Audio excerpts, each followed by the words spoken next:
All right. Hey to everyone who's watching, who's joining Micah Engel and myself. So we have a bit of a prelude that we have posted on YouTube for anyone who's interested in checking it out. And what we're planning on doing today is taking off or um, resuming where we last took off in our dialogue, which was this question of contextualism versus universalism, we might want to call it.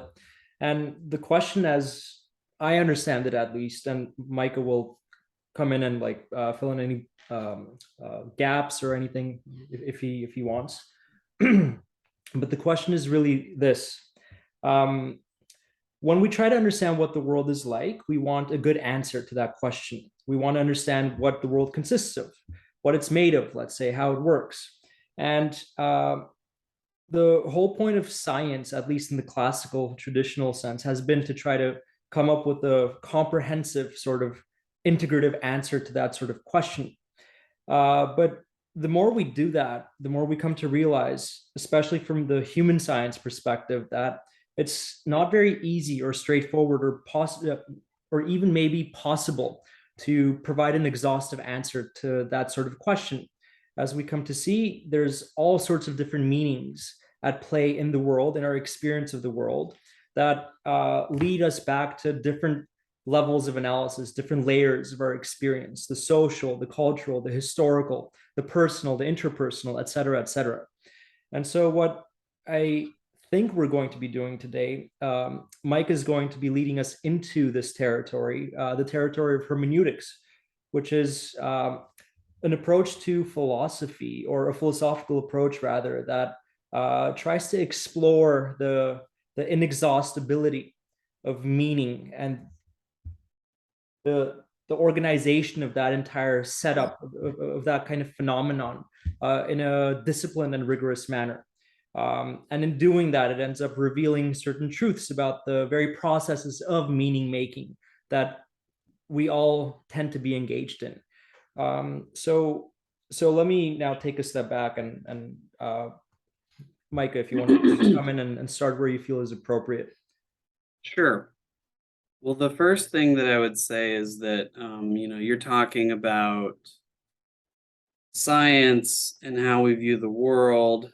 And I think we can definitely get into that. But I will say that my sort of primary, what Foucault would call problematic, my primary concern is around subjectivity. So I'm interested in a hermeneutics of subjectivity, which, so if you know anything about the history of hermeneutics, it's a Greek word. It comes from it's actually influenced by Hermes, the Greek winged messenger god.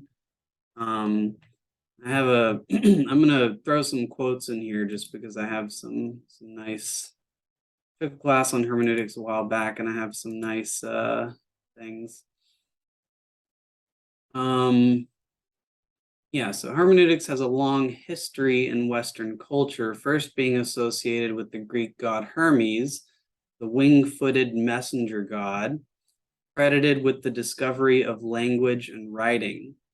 In ancient Greece, hermeneuin or hermeneia designated, this is from my dissertation, by the way, but I'm quoting a guy named Palmer, designated different aspects such as expression, explanation, and translation of a general notion of bringing to understanding that which was previously unknown. And then this is his quote: something foreign, strange, separated in time, space, or experience is made familiar, present, comprehensible. Something requiring representation, explanation, or translation is somehow brought to understanding, is interpreted. So that's kind of, if you want to look at sort of the history of hermeneutics, that's really where it gets started. And I'm certainly no expert on the Greek version of hermeneutics. but sort of next in line, sort of where a lot of people locate the development of the beginning of the development of modern hermeneutics has to do with biblical hermeneutics. People like Schleiermacher, who, so I wrote this in my dissertation, so if my sources are wrong, I apologize, but as I understand it, hermeneutics arose within the Protestant church as a way to deal with differences in interpretation around the Bible. Because when you had the Catholic Church, and the Catholic Church was top down, right? So it's like interpretations of the Bible were handed down from the Vatican. And so there was no real need for battles of interpretation, right? Because it was decided upon by a centralized authority. So when Protestantism came around, they discovered that you could have lots of different interpretations of sections of the Bible. So they developed this field of hermeneutic study of the Bible in order to try to come to some sort of like agreed upon structure of interpretation that multiple people could use. So that's a little bit further along in the history. Where it really gets interesting for me is when it starts getting into the human sciences. So there was a guy named Wilhelm Dilthey, who was one of the first to kind of apply hermeneutic thinking within the human sciences. I don't rely on his work a lot, but he's an important figure. And from there, you get people like Heidegger, you get people like Gadamer, Ricoeur, etc. So let me just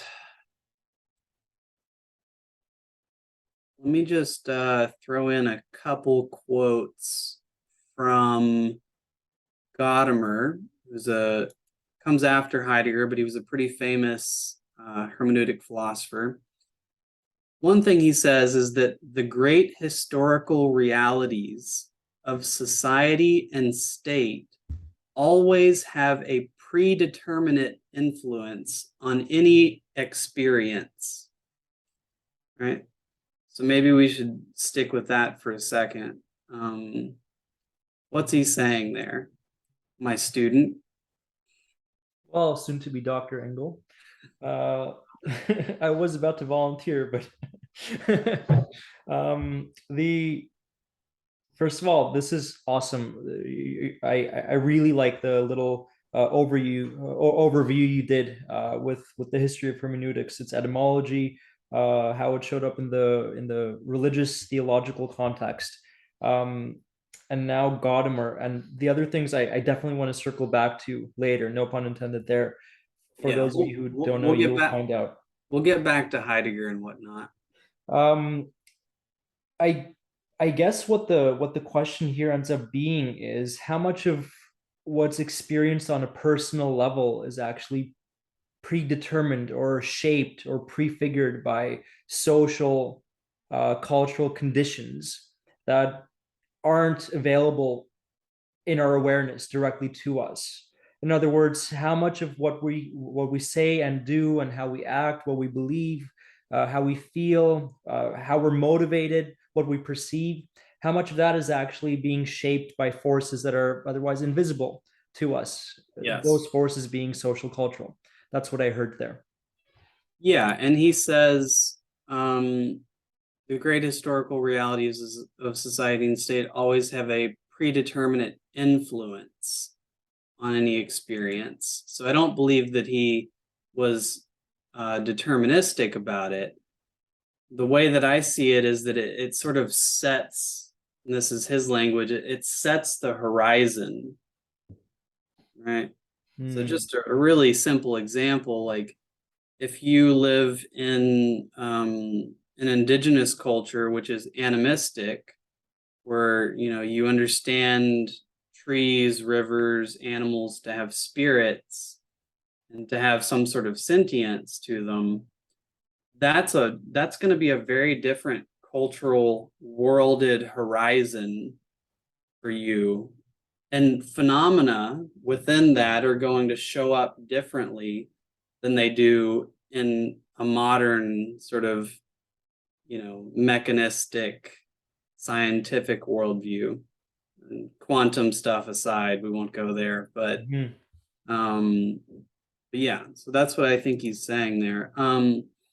You also reminded me of something. This is again from my lit review in my dissertation, although it's really just a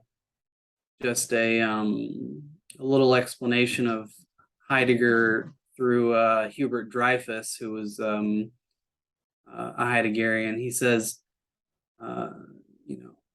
when he's talking about Heidegger's thought, he says meaning is grounded neither in some mental reality nor in an arbitrary decision, but is based on a form of life in which we necessarily dwell. And this is me. In other words, interpretation, particularly self-interpretation, to echo Charles Taylor, is grounded against a backdrop of cultural historicality, a form of life in which we necessarily dwell. This includes a great number, and this is what made me think of what you were saying. This includes a great number of contingent practices, a pre-ontological set of everyday practices which transmit cultural worlded know-how, many implicit expectations, social norms, etc. Amazing. Let me ask something at this point. Could we talk about the hermeneutic circle a little bit, since that tends to be a very core theme in hermeneutics? And then I'm curious if we could link what you were just talking about right now to the hermeneutic circle and the processes of interpretation. Sure. Well, it's deeply related. So, and again, I'm not a Heidegger scholar, but I've read some Heidegger.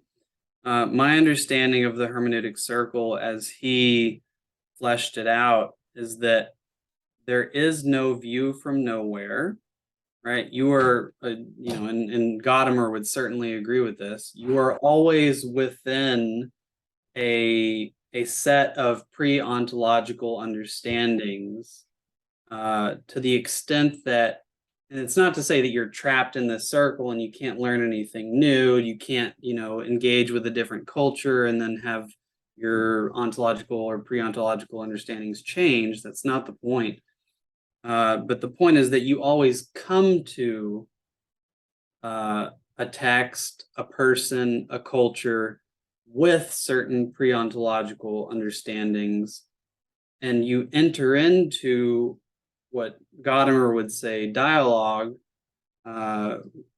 with these things intact. So there is no outside ground from which to view a culture or a person or anything like that. And this is, why some of these philosophers pick some bones with science, because science tends to argue that there is a view from nowhere. There are advancements in science like post-positivism that sort of argue against that. There's things like critical realism which argue against that. But essentially, the hermeneutic circle is the idea that you're always within this circle of pre-ontological understandings, which is given to you by history, language, culture, etc. So maybe let's illustrate by way of an example of some sort. And let's use Heidegger's famous example of the lecture podium, actually, where you walk into a lecture hall, and if I remember accurately, then the way Heidegger put it is that you walk into a lecture hall and where to go and sit. The arrangement of the room, the seats, the direction of the podium, and all these things, they speak to you in a pre-reflective way. Yes. And you're told where to go and how to sit and which way to face, for example. Yeah. And the object suggests something, which I think is an important part here, and why it gets away from something like subjectivism. because it's not a subjectivism. The text, you and the text is, whatever. The text can be a chair, right? There's some weird fascination that some of these folks have with texts, maybe because they read a lot, but the object suggests to you its meaning and its use, right? By the way, didn't Jordan Peterson use that example? Did he steal that from Heidegger? I remember Probably. He's I used remember it. him I'm not sure. Yeah, I don't know. I remember him using that Uh-huh. example in his lectures. Yeah, but it's a famous Heideggerian example when talking Okay. about phenomenology.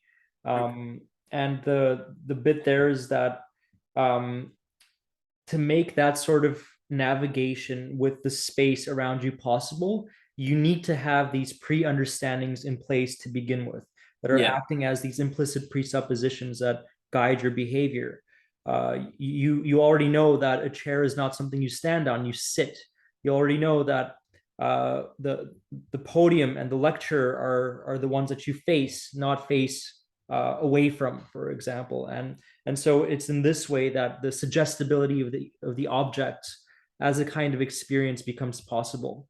Yeah. So that's the circulation that you've been talking about. Yeah. It's the suggestibility of the object and your own sort of pre-ontological understandings, which are coming in from before you, outside of you. There was a really interesting study, and I can't give you like the full breakdown of it, but the basic idea was that in the 80s they did a study with Aboriginal people, and then they did the same study with white Australian people, and what they were trying to see was whether they were trying to measure sort of spatial awareness Mm. of the terrain. And what they found was that the Aboriginal people were much better at sort of mapping the terrain for themselves and like gauging distance, gauging sizes of different like outcroppings and that kind of stuff. I'm making some stuff up because I can't remember the exact thing, but they were much better at that. So that speaks to a hermeneutical horizon, where their horizon was intimately attached to the land that they lived on. And for the white Australians, it was not. And so there was a close relationship and intimacy between the land and the people in a way that allowed phenomena to show up differently. That's a great example. It makes a lot of sense, and maybe one thing we end up drawing from that is that two people or two groups of people could be in one and the same physical environment, but their horizons of understanding might be radically different from one another. Yeah, And well, you go to the Grand Canyon with your friend, and they love the Grand Canyon. They've been wanting to go since they were a kid, and they're in awe, and you're just like on your cell phone, yeah, I prejudge such people. I also judge such people, and I post judge them. If that makes sense. Um, but at the same time, I guess if we apply like some of these insights to a situation like that, you could approach that same situation with a kind of curious mindset and wonder, like, what is the world that that person is actually a part of right now? What is shaping their horizon of understanding such that it becomes psychologically impossible, let's say, to focus and concentrate their attention on the outer world, for example, and not dive into the virtual one as it is. So one of Gadamer's, he wrote a lot and he said a lot, but some of what I took away from reading him was that he thought that, so science has this bias against bias, right? They don't, they think that bias gets in the way of truth. Gadamer thought that bias was the ground we walk on, and that there's nothing wrong with bias. Although he did what you're talking about with this sort of what he would call interpenetration of horizons, or even fusion of horizons. for him, that was really important, and it happened through dialogue. Which when I hear dialogue in this context, I hear more than just speaking. I hear sharing food. I hear, I used to live with you, and you at one point you brought home, your mom brought us some Armenian food, and it was delicious, fantastic. So I think that that dialogue is included in that. So I think Gadamer was fairly optimistic about the ability for people coming from different sort of pre-ontological hermeneutic horizons to actually be able to gain some understanding of each other and some knowledge of each other's own horizons of possibility. What do you think? So a bunch of questions can be raised at this point. How so what does actual dialogue actually look like, if it can be all in any of these things? In other words, how can we demarcate what counts as dialogue and what doesn't? And also, what's good dialogue, if there is such a thing, versus bad dialogue? And I have like 13 million other questions floating around at the back of my mind, but I'll hold them back for now. Well, I would say war is bad dialogue. Hmm. There's an episode of the TV show Louie. Did you ever watch Louie? No, no. I shouldn't go into this, but there's a ridiculous scene where he's in like Iran or some Middle Eastern country, and he's this white guy, and there's a few other white people with him or whatever, and they come across some like radical Islamists, and the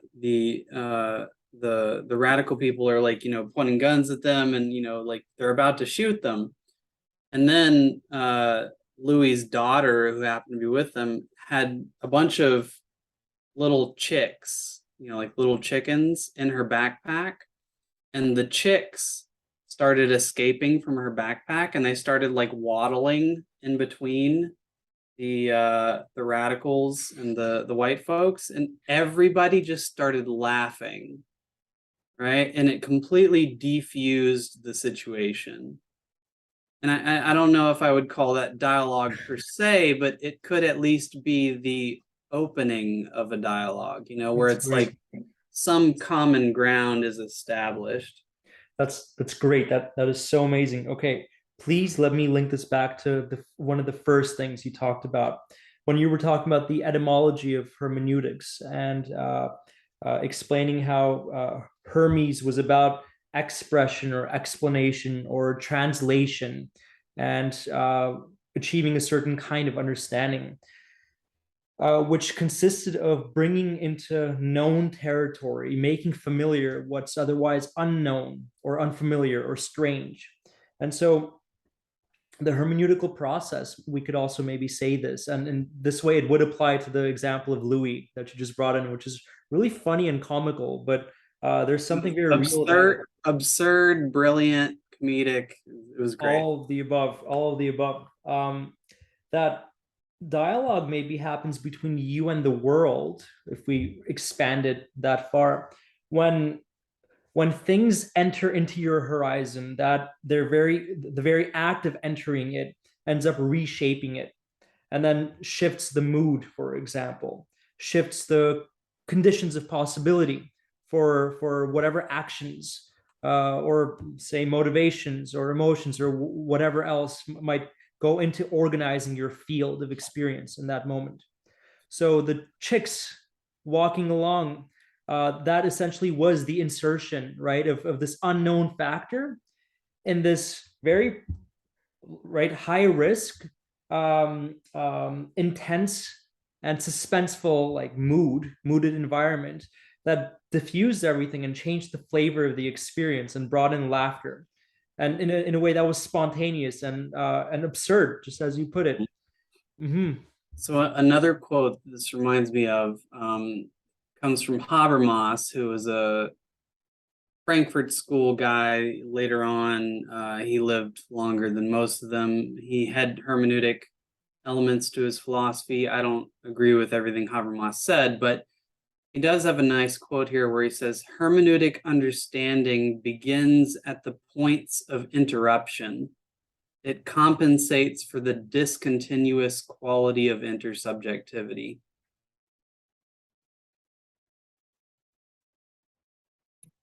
So there's a requirement, because you start out, you're within your own sort of hermeneutic circle, which is your own sort of cultural lineage, historical lineage, your language, the language you use, the concepts you use, your pop culture knowledge, all this kind of stuff. That's where you're starting.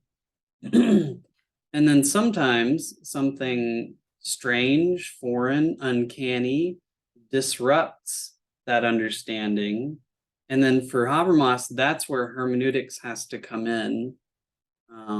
Which I could argue with this a little bit, because I think hermeneutics is always involved, but there's at least a moment of necessary hermeneutic understanding that occurs when we meet the foreigner, when we meet the stranger, or the strange, or the foreign.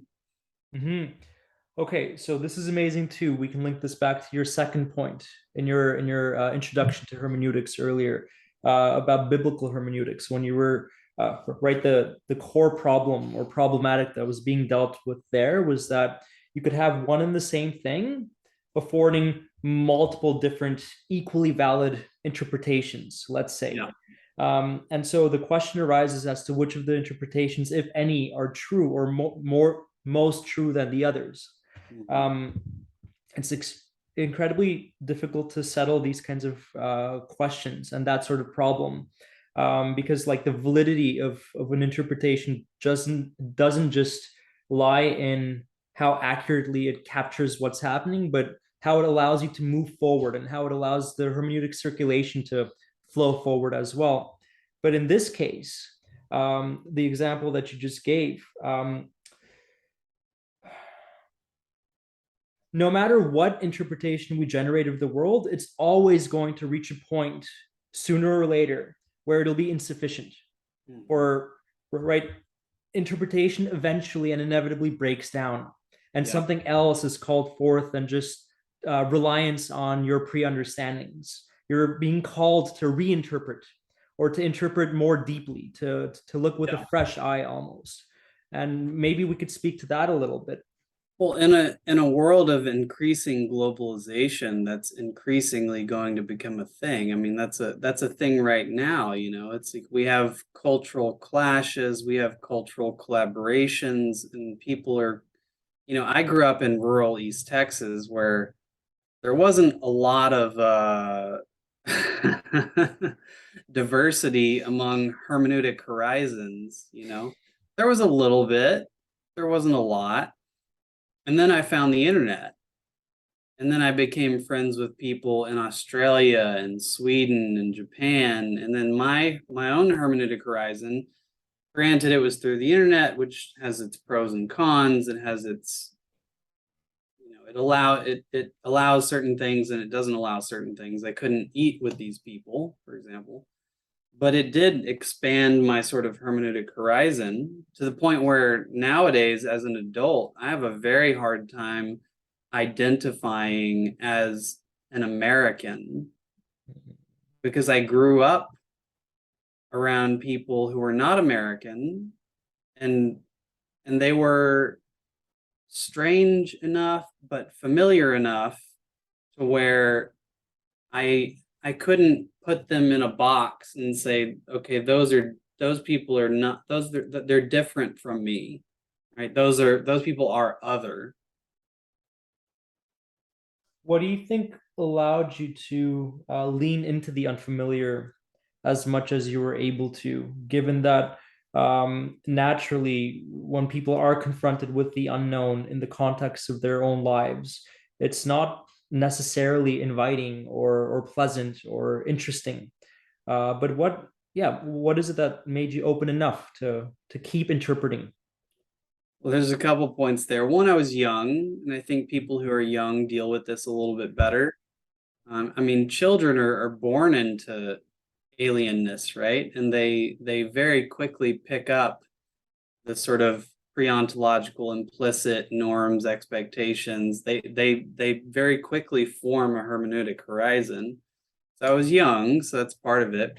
Another part of it is it was the internet, so I was shielded behind a screen to where I didn't have to face all of the potential uncanniness of the other. And this is one of the problems sometimes with technology and social media, is that this wasn't like Facebook back at the time. This was, BattleNet, playing StarCraft, chatting with people, whatever. Yeah. But this is one of the problems with social media, is it allows you to sort of maintain your own hermeneutic horizon without really encountering otherness too, at least too strongly, right? Because you can project onto the other very easily when they're behind a computer screen. It's a little bit harder when they're in front of you and when you're interacting with them on a daily basis, when you're proximal to them. That's so interesting. It makes me think, that it makes possible a certain kind of interaction with otherness that screens the otherwise horrifying or terrifying aspects of otherness. And so we're exploring in a very um, almost fabricated or artificial way the unknown. And I wonder what that,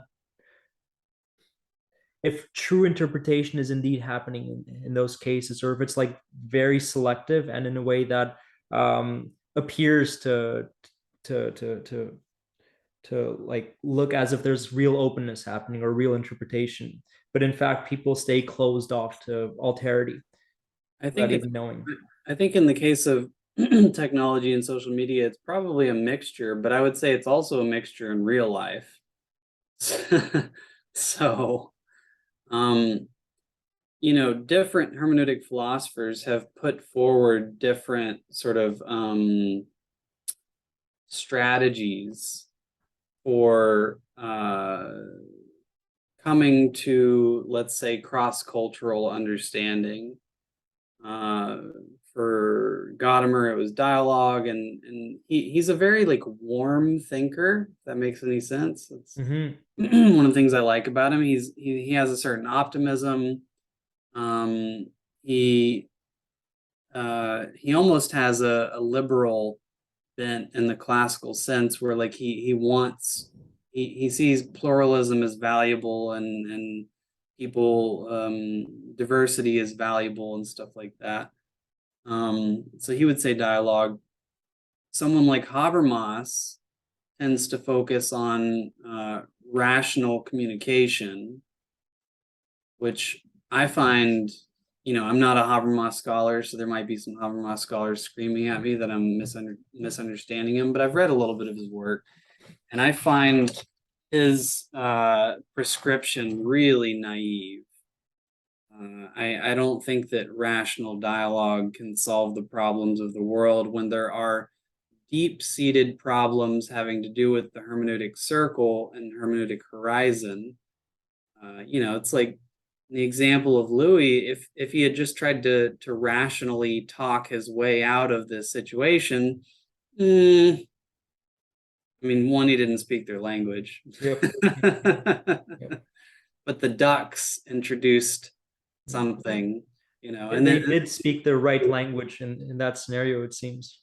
Yes, the ducks spoke a language that they could both hear, and Mm. it wasn't a rational language. And this is why I guess I'm more of a Gadamerian than a Heidegger Habermasian. But So there's a couple of things I'm wondering at this point, because the motif of right, the tension between exploration of the unknown and remaining within known territory to remain safe and secure.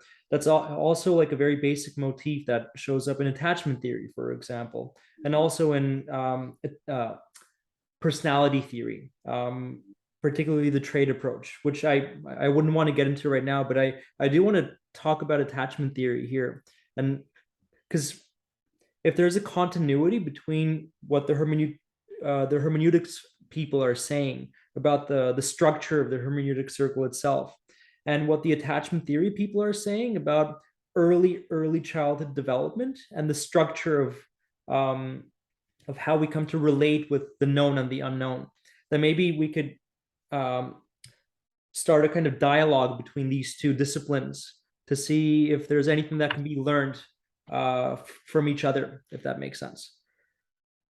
I have a couple thought on cots. I have a couple cots on that. That's a nice Freudian slip. Let me make a note real quick. Mm-hmm.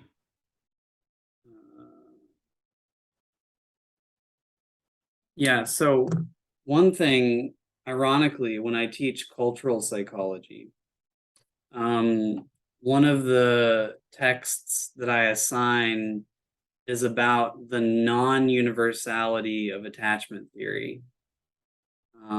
Because, as I'm sure you're aware, and a lot of people are aware, most psychological research has been done on weird populations, Western educated, industrialized, rich, democratic, mostly college students, college undergrads, right?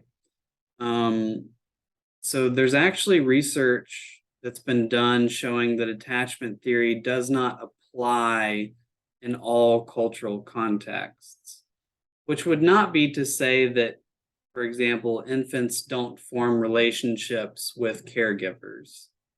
It's more just questioning the Oedipal sort of arrangement of mommy, daddy, me.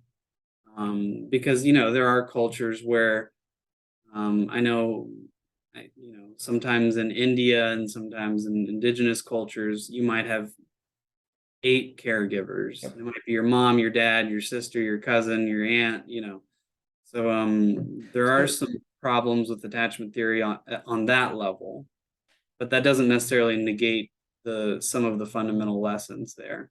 Yeah, I've done some research on just the cross-cultural side of attachment theory, and I'm aware of the things that you're pointing out. Those are some of the things that vary. Before we get to that, though, let's do like a very quick review of what attachment theory tries to say, and then talk about the ways in which it maybe falls short and the ways in which it might tie into the hermeneutic circle.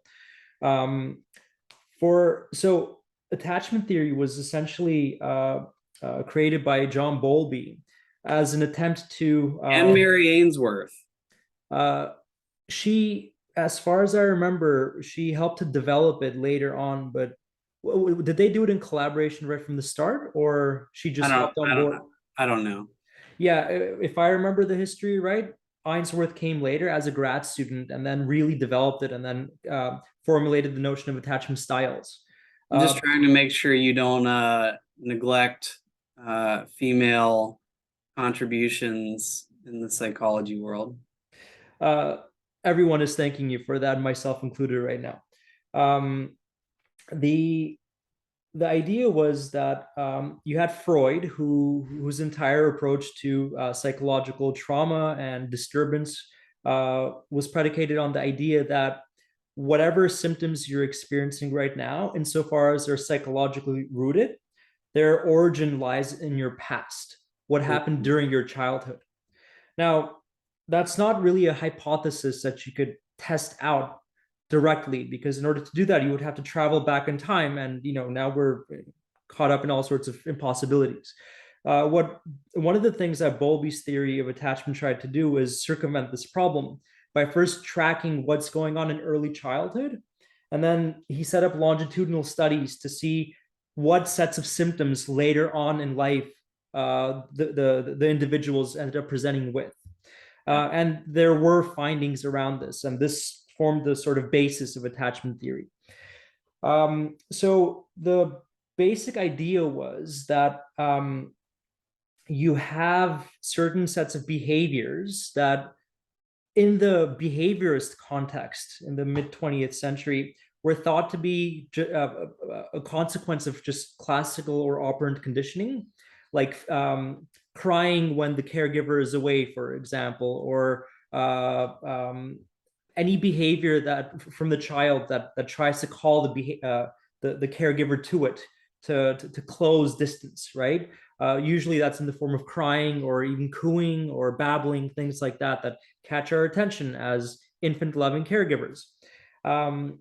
And the idea was that the baby learned to do all those things only because it came to associate the caregiver with the food that it needs on a physiological level in order to survive. Yeah. What Bowlby showed was that that's not necessarily the case. And in fact, it's not the case when it comes to a lot of behaviors. A baby might be crying because it needs warmth or to be held or because it's afraid, and giving it food isn't going to satisfy or to meet the underlying need or drive there. And Not all of them. yeah, yeah. In fact, when you put a bottle of milk in a baby's mouth when it's crying because it's scared, that might shut it up, but it's going to ultimately confuse the baby as to what it's needing and how to get its needs met.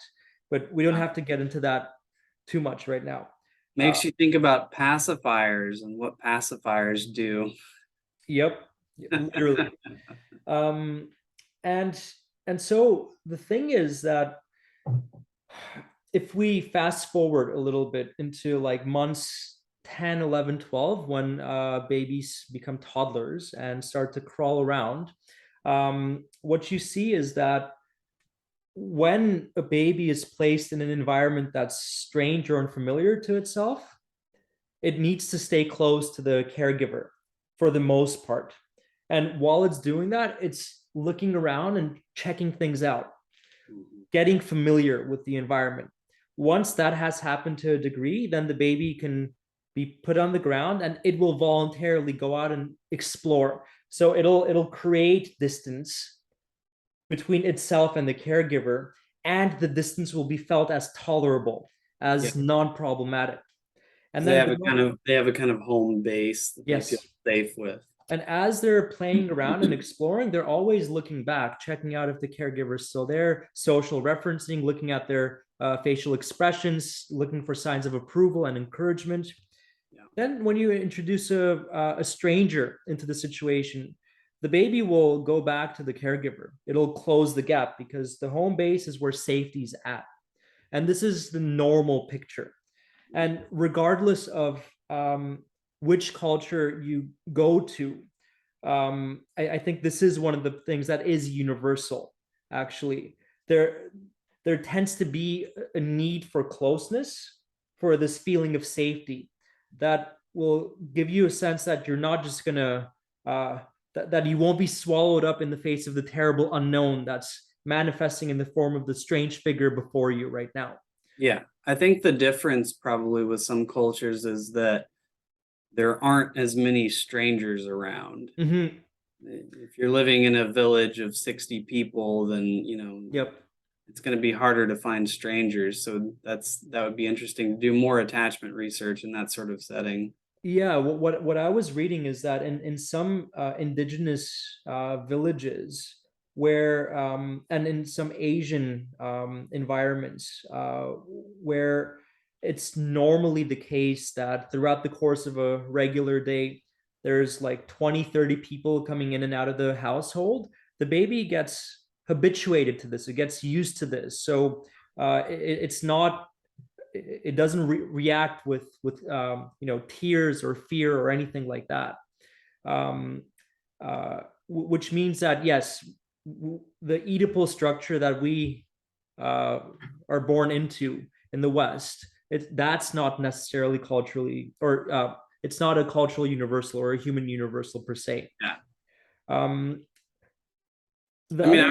I certainly would agree that infants need comfort, they need security, they need, if not one home base, they need at least one home base. Mm-hmm, mm-hmm. They might have 7, but they need at least one. Absolutely.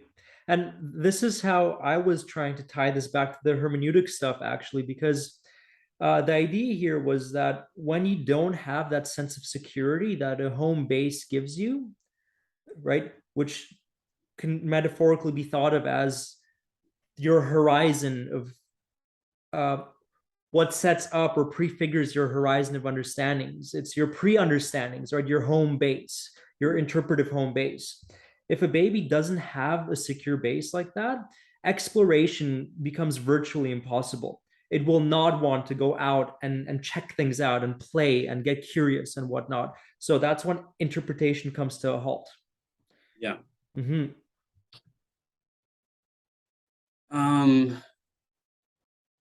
When interpretation comes to a halt, what do you mean by that? So let's get clinical for a moment now. Let's think about like different anxiety disorders and phobias specifically. When some object or set of objects or events or experiences has become a source of a pervasive source of fear that elicits an attitude of avoidance from the individual, such that they are hardly ever likely to confront or face or lean into that fear arousing experience, but they're always turning away, which means the following: that the fear won't stop, and the fearful object or the source of anxiety and fear will subsist over time. And it's all also interesting to note that usually over time, they uh, phobias don't get better, anxiety disorders don't get better, they get worse, and the person's world shrinks. Not So without intervention. Yeah.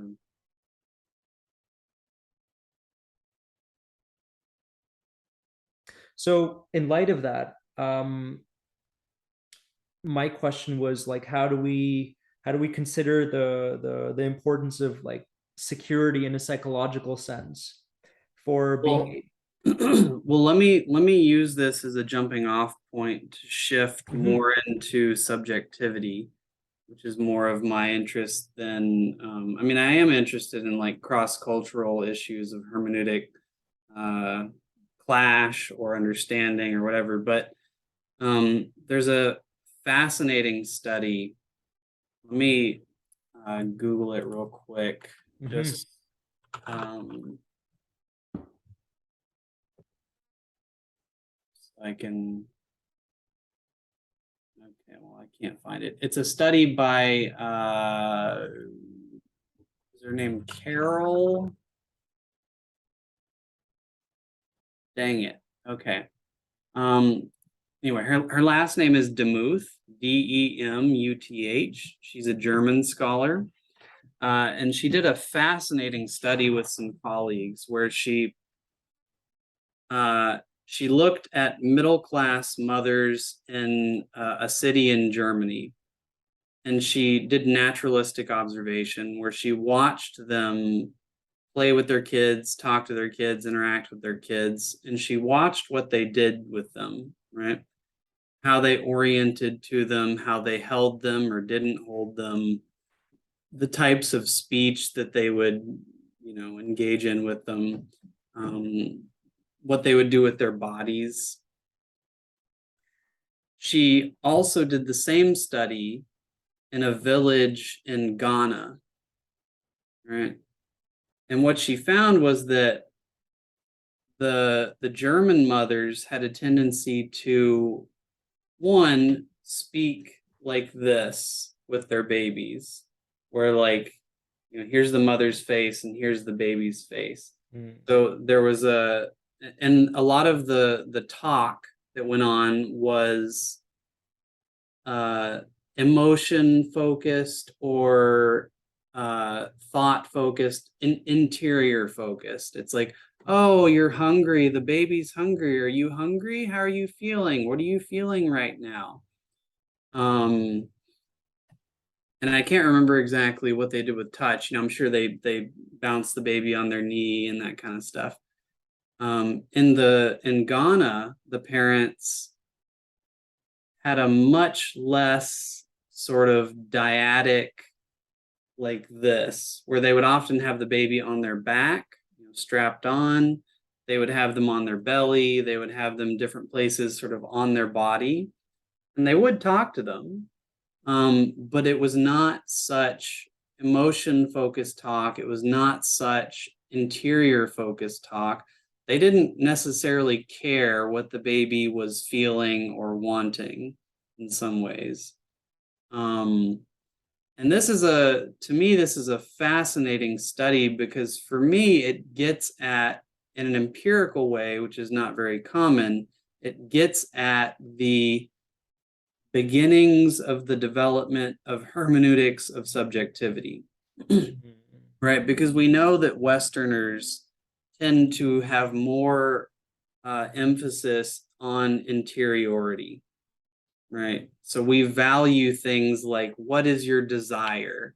What do you want in life? What are your dreams? How are you feeling?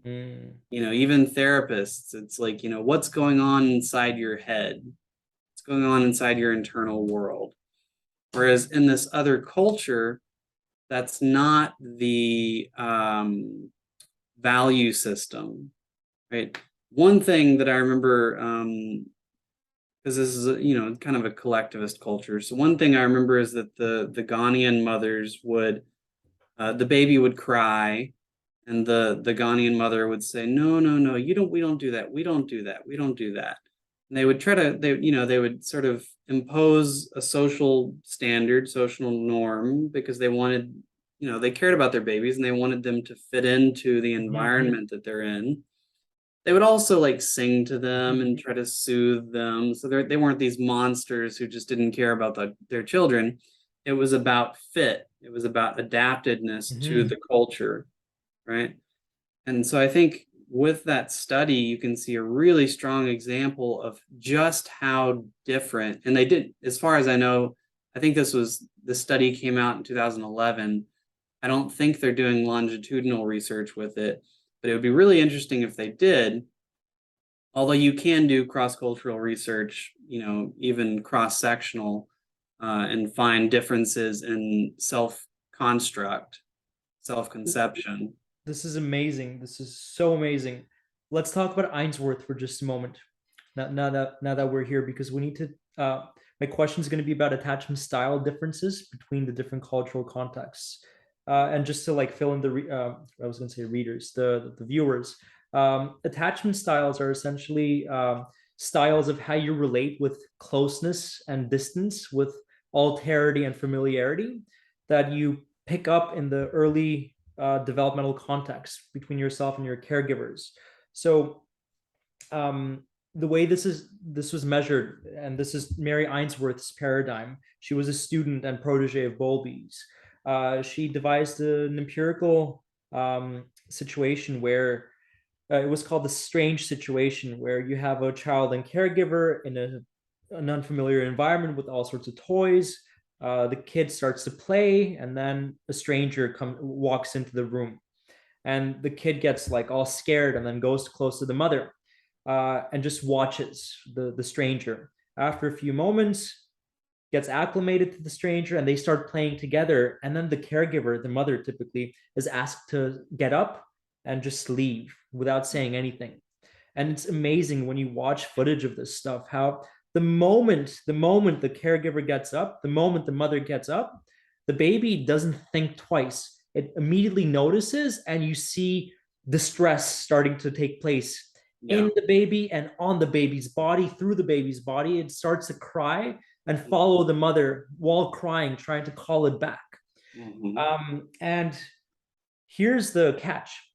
The mother is asked to come back after a few moments. And this is where attachment styles come in. What Ainsworth found was that there's typically three types of responses that the babies can actually have with respect to the return of the mother, return of the home base. Either they're easily soothed and stop crying and continue to play as they normally would, which essentially means, Mom, I cried, now you're back. I feel safe again. I trust that you're here. I'm going to go on as usual. Or they continued to cry. They doubled down just to make the point that you left. How could you have left me? all on my own. I got to make sure that you hear my message right now. I don't trust that you've heard me because you didn't hear me when I cried. Mm. That's the preoccupied, anxious attachment style. And the The first third, one was secure attachment. yes, yes, according to this typology at least. And the third one is the avoidance style of attachment, where the baby cries after the mother leaves. Mother comes back, and then the baby stops crying, but isn't happy. It's turned away and starts to ignore the mother. It plays Yeah. with the stranger, even. Inconsolable. Yes. And this is not because the baby's not feeling distress, but it's holding all that distress inside of itself. Yeah. It's taking place internally, because the expression of distress proved to be insufficient for bridging that distance that the baby felt that needed to be bridged. So, bringing this back to what you're saying about the beginning of the development of the hermeneutics of subjectivity, I think that's how you put it. Mm-hmm. How this links back to the different kinds of attachment practices that we find across between different cultures, right? Mm-hmm. I'm curious if you have heard of, if you're aware of this research as well, that like Western and I think particularly Germanic cultures, the children there, they grow up into adults who are predominantly avoidant in their attachment styles when measured. Whereas in Eastern cultures, I think Japanese and some other Asiatic ones, they tend to be rated as predominantly anxious, preoccupied. Mm. And the main critique here was that by judging, right, these different cultures as insecure either in the direction of avoidant or in the direction of preoccupied, anxious, we're really committing a kind of ethnocentric fallacy here, Yeah. that there's only one way to be properly secure. Well, you're imposing the Western hermeneutic horizon onto a different hermeneutic horizon rather than trying to, and there's a lot of work in contemporary decolonial psychology, critical psychiatry, and psychology, trying to point to how important it is to take other cultures at sort of where they are rather than trying to impose psychological constructs, whether those are sort of innocuous like traits or whether they're pathological constructs. There's a Mm-hmm. lot of people cautioning that. There's a book called Crazy Like Us by Ethan Waters that talks about the exportation of psychological constructs to other cultures and the damage that can do.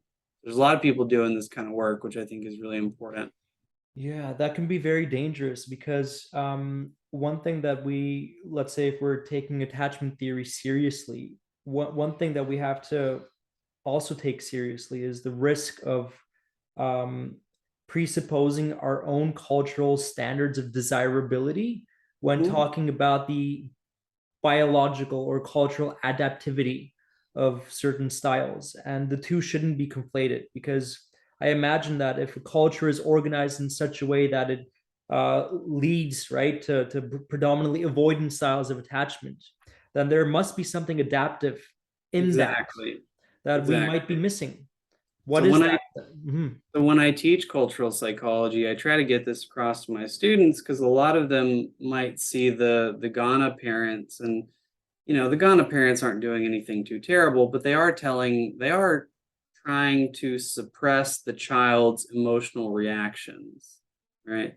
So I'll have students who will be like, "Oh, that's terrible. They shouldn't do that. Like we should be allowed to freely express our emotions, which is a Western value." And so I have to get them to think in those exact terms of what you're talking about, of like within this culture, this is the norm. This is what might allow them to live a healthy, normal life. Whereas if you transplanted someone, and I when I was doing counseling at a counseling center, I saw this quite a bit, where I would see second generation immigrants, And the vast majority of their conflicts were between their parents, their host culture, and the culture that they were in now in America, because they felt this great sort of rift. And so a lot of it was like, I don't want to disappoint my parents, but I also don't want to be under their thumb. So yeah, that was something that I always tried to stress, is like, you have to consider the context of the culture, the hermeneutic horizon. And I, when I teach cultural psychology, I start out with hermeneutics, because I think that it's an excellent way into thinking about, sometimes I'll call it like the interpretive horizon or whatever, but I think it's an excellent way to start to think about how these things can differ, and differ in very significant ways, and how the world, how yourself, how other people can show up totally differently according to those interpretive horizons of experience. Absolutely. And so thanks for that. And this does loop Let us me let all. me let me let me say one Oh more yeah. thing, by the way. So I use a textbook when I teach cultural psychology. It's by Stephen Hine, who's one of the weird researcher Oh guys. yeah. It's a good book. It's not great. I'm too critical for him, but he's very smart, and he has some great illustrations in there. He talks about a village in Africa where, I may have talked to you about this before, but the people in this village do not believe that sperm can be produced within the body, right? So they believe that in order for a young man to have sperm to later impregnate a woman, he has to give he has to give oral sex to older men. He has to take the sperm from them, right? And when you tell 18 to 21-year-olds this story, they're like, what? Yep. It's a tightrope walk where I have to explain, like, this is a different culture with a different interpretive hermeneutic horizon. They don't see things the same way. They don't see childhood the same way. Childhood is a construct, right? Which hasn't always existed even in the Western world in the same way that it does now. So I have to, it's a balancing act, because I'm not saying that, like, oh, this is okay and we should endorse this, and absolutely, pedophilia is fine. But I do try to get them to understand that there are these different interpretive horizons, and you should approach those horizons with some degree of humility, even if it's just because you don't understand why they're doing what they're doing. I mean, that sort of example is a tough one to swallow, but uh, That's why I use it. And it comes from Hein, but that's why I use it, because it's a great way to shock them into, like, the world of all the messiness that is sort of cross well, cross cultural. Yeah. how do you help to like take that a little further so that like what is the invitation to interpret in that kind of an example? Because there is a shock factor, and um it's very much against like the ethical presuppositions that we carry in our cultural context. Yeah. And yet the suggestion there, the invitation there, is that there is something that can be interpreted that is nevertheless meaningful. How do you salvage that in that sort of example? I think, from a Gadamerian position, you would look to understand better, simply through dialogue, whatever that means. Amazing. It does get tricky, and I don't think that hermeneutics is going to solve the Israeli-Palestine conflict. I mean, it could help in some way if people had more understanding of this. But I'm not necessarily on board with the idea that hermeneutics on its own can solve some of these really difficult, disparate rifts between Mm-hmm. cultures. I will say, since I think we're running out of time here, Mm-hmm. I did want to talk a little bit about Foucault. But before you go there, I just want to make one quick little comment, just to echo something that I really appreciated and how you responded to my question just now. Um, because this shows up as a kind of practice in the psychotherapy context itself, that we have people, we have individuals, human beings who come in who are trying to confront some of the most anxious things in their lives, and things that they're afraid of, things that they don't want to face. um, and this example, right, the shock factor, if we take the shock factor out just for a second, there's all sorts of other feelings, difficult and unpleasant feelings, that might be left there, like disgust, for example, or shame, or anger, or whatnot.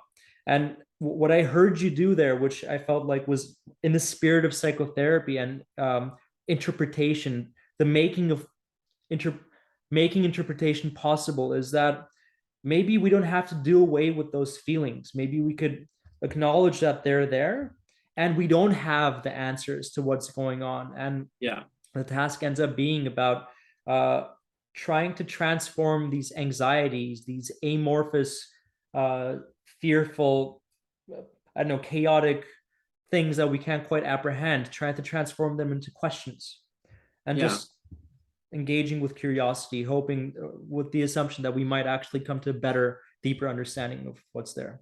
I find that very helpful and important. And I think that's the Gadamerian approach, because you said something that I was going to respond to.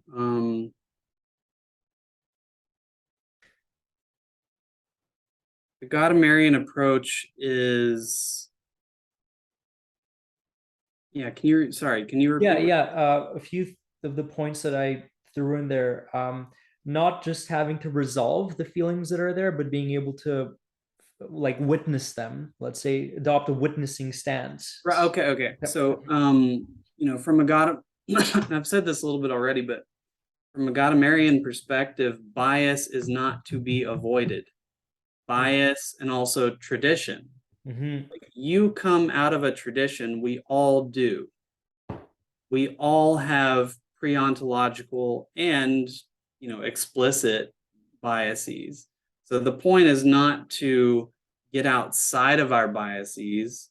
Our biases are actually what set the ground for us to then do more.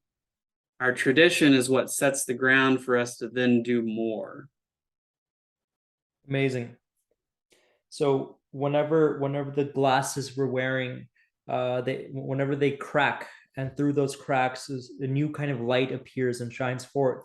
Maybe if we lean into it, then it'll transform our lens altogether, and we'll come to see reality differently. And it's that process of leaning into the light that comes in through the cracks, that might appear scary or terrifying or nerve-wracking or whatnot. That's the invitation of hermeneutics.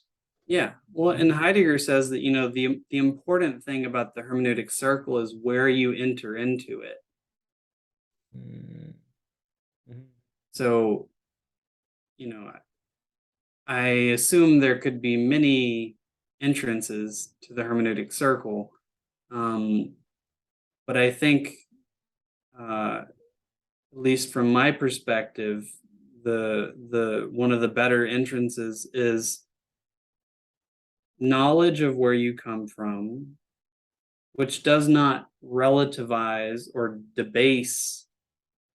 And this is sort of the Gadamerian position too, but knowledge of where you come from, because it's inevitable. It's baked in. Like, you are subjectivized in a culture, in a community, in a language system, in a history, in a historical mode of production, if you want to go Marxist about it. Mm-hmm. These are all things that one of the philosophers I'm using in my dissertation, Simon Doan, would call the pre-individual. But we come out of that. We all come out of that. So you can't just throw it away. It's like sometimes social constructionists or critics of social constructionism say, well, this just leaves us rootless. And I think people like Gadamer, and I think Heidegger too, would say, no, there is no such thing. Even if you think that you're rootless, that doesn't mean you are. Right? Thanks for entertaining that, by the way. As we approach the end of today's dialogue, if you want to talk a little bit about Foucault and maybe set the stage for our next dialogue, that'd be great.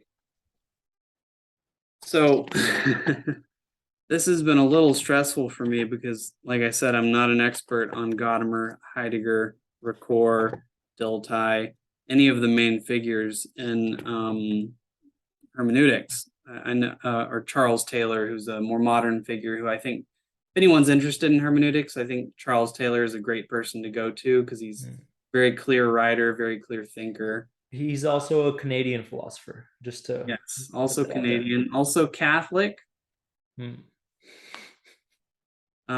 So my entrance into this mode of thinking was really through Foucault, who is not per se a hermeneutic philosopher, although he did say on his deathbed that Heidegger was the most influential philosopher for his work, which some people don't like and some people are, whatever. For obvious reasons, Heidegger being a Nazi sympathizer. But my entrance here into this work was through Foucault, and he, his earlier work is more about sort of these large historical forces that shape us. And I could talk more about this when we really have time, and it's tricky. It's messy territory.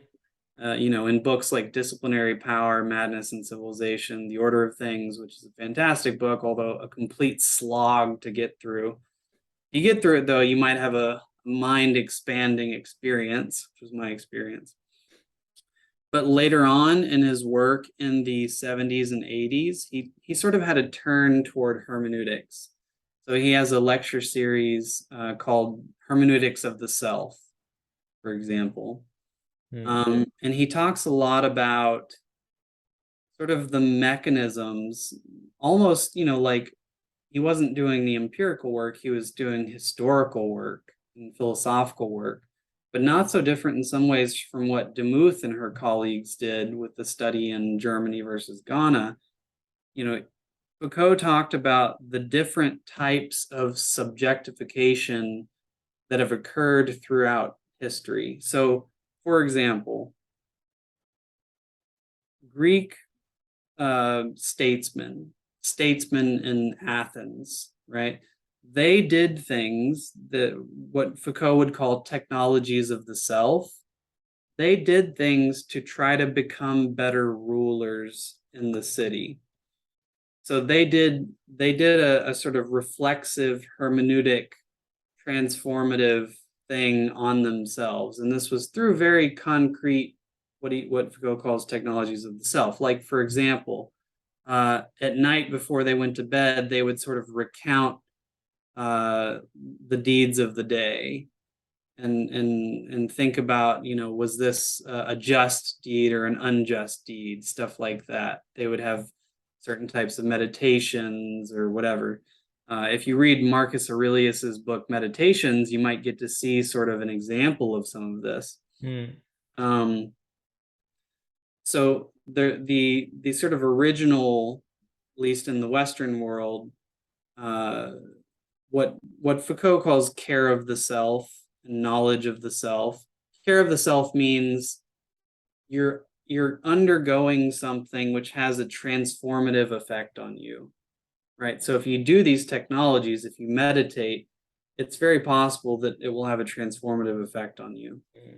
He also talked about knowledge of the self, which back in ancient Greece, he thought they went together. It's like, who am I? What defines me?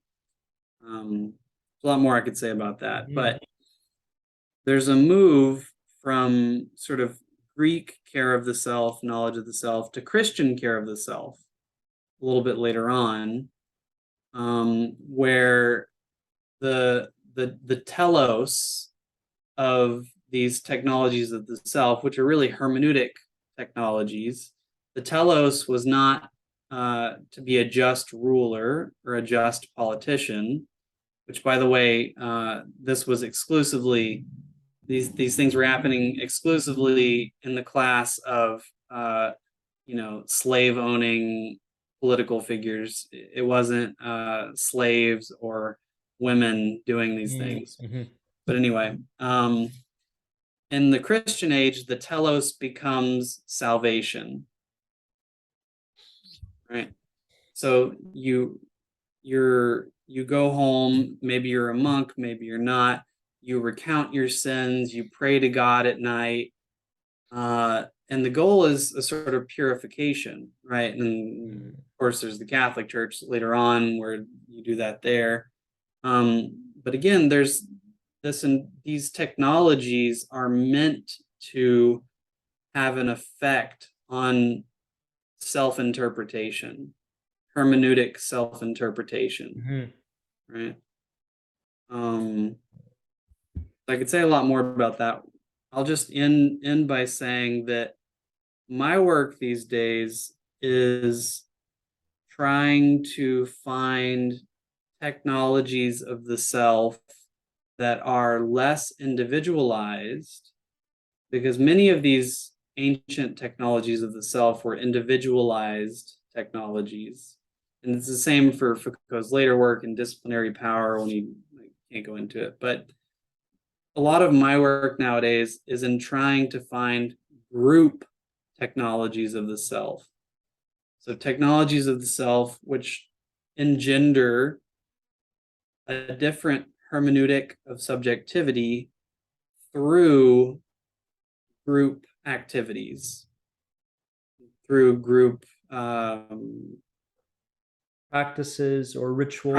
practices, rituals, etc. Yeah. So I'll end with that. Thanks so much for that. The main through line that I heard and all that was that at at different points in history, and your scope was Western history just now.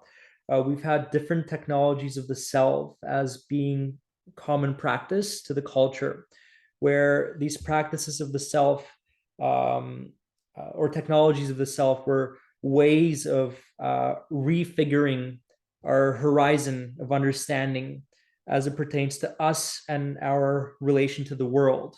I imagine, and that the Or problem even that, God. and yeah, whatever, yep, Or and the polis, or whatever. yeah, different aspects of the world perhaps that were thematized in different ways at different points in time.